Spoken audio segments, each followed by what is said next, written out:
Rencana revitalisasi rumah susun yang berada di kawasan 26 Ilir Palembang sepertinya akan berjalan sesuai dengan rencana. Setelah 60% pemilik rusun dari total 2.584 rusun yang ada telah menyetujui dan mengembalikan formulir pendataan.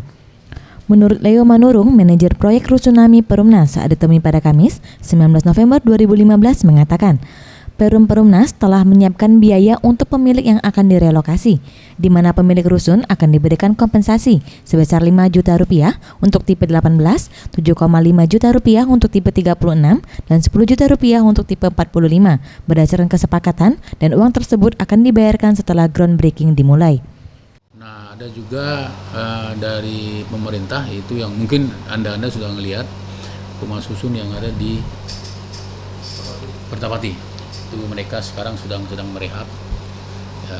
Di sini tuh kemarin sudah disinggung juga bahwa nanti rumah susun ini mungkin sebagian besar mungkin akan bisa eksodus atau ditampung di sana.